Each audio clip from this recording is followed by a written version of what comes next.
NEET paper leak मामले को लेकर सुप्रीम कोर्ट में आज फिर सुनवाई हुई। इस दौरान सीजेआई ने कहा कि इस मामले में जल्दबाजी की जरूरत है।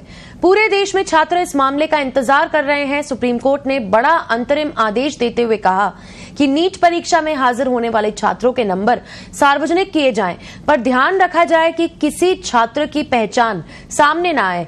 इससे एक पारदर्शिता मिलेगी। शनिवार दोपहर 12 बजे तक रिजल्ट को सार्वजनिक करने का आदेश कोर्ट ने दिया है।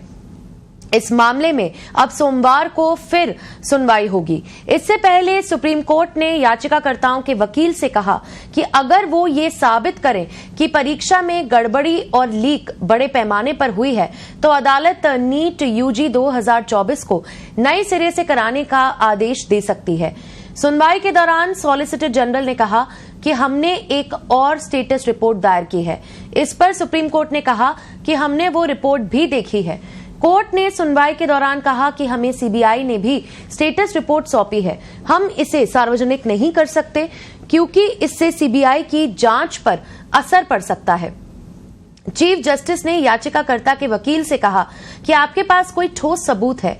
इस पर वकील ने कहा कि सिलेबस में हुए इजाफे को लेकर उन टॉपिक्स को दिखाया जिन्हें अब जोड़ा गया है। वकील ने बताया कि टॉपिक्स को सिलेबस में ऐड करने का नोटिफिकेशन 5 महीने पहले ही हुआ है।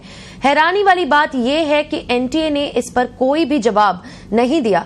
सुप्रीम कोर्ट इस मामले में 40 से अधिक याचिकाओं पर सुनवाई कर रहा है। याचिकाकर्ताओं ने नीट यूजी 2024 परीक्षा में कथित अनियमितताओं की जांच करने, परीक्षा रद्द करने और नए सिरे से परीक्षा कराने की मांग की है।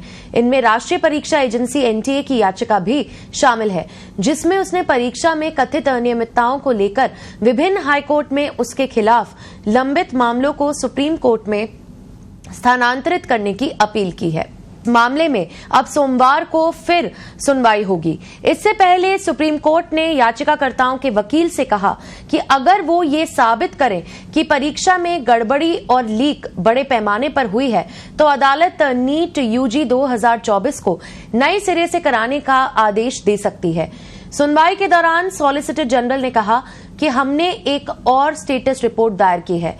इस पर सुप्रीम कोर्ट ने कहा कि हमने वो रिपोर्ट भी देखी है। कोर्ट ने सुनवाई के दौरान कहा कि हमें सीबीआई ने भी स्टेटस रिपोर्ट सौंपी है। हम इसे सार्वजनिक नहीं कर सकते क्योंकि इससे सीबीआई की जांच पर असर पड़ सकता है।